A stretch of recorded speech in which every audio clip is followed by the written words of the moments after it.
Isn't it true, Mr. Lewis, that during the course of your conversations with Chairman Bernanke and Secretary Paulson, you in fact requested a letter from the government saying that the government ordered you to close the deal to acquire Merrill? No, that was not what I asked for. Our board was concerned. Your answer is no? Are you sure that's your answer? Our board was concerned that we had verbal assurances but had nothing in writing about getting some assistance. And so I called Chairman Bernanke and asked him. But you're referring to a different letter. I'm talking about a letter. You requested a letter from the government saying that the government ordered you to close the deal to acquire Merrill. Wasn't there such a letter? I don't recall such a letter. You're under oath, but your answer is you don't recall. I do not recall. Isn't it true that your request of that letter was motivated by your desire to protect yourself from your shareholders?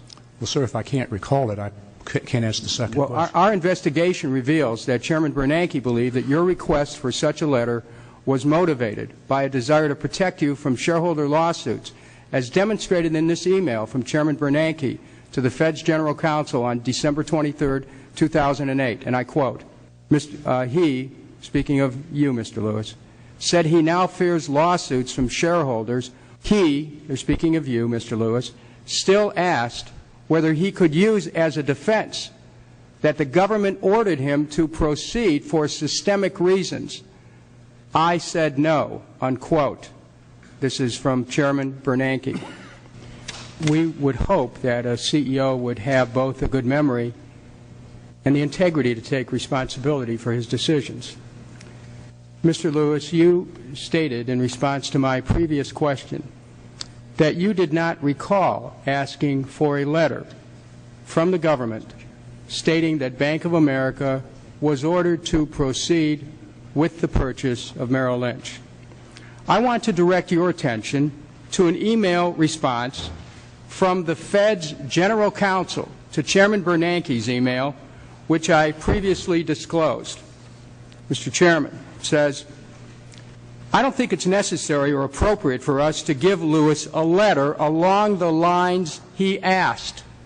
Is it still your testimony that you don't recall asking for a letter to absolve you of your responsibility for acquiring Merrill Lynch's huge losses? Congressman, what I do remember is calling Chairman Bernanke and asking him if he could give us something in writing along the lines of what the solution would be. We're now updating Mr. Lewis's previous testimony. That may help you escape perjury, but it doesn't get away from the question of whether or not you were trying to absolve yourself of responsibility for acquiring Merrill Lynch's huge losses. I mean, we're talking about events that transpired only a few months ago. And your failure to inform your shareholders could constitute a fundamental violation of security laws. You did get a significant amount of financial assistance when you dropped the threat to back out of your deal. Isn't that true? Yes, we did. Tell the committee what you received. How much money? $20 billion. You are pretending that you didn't ask for help from the government to take the burden off your back, that you didn't ask for a letter.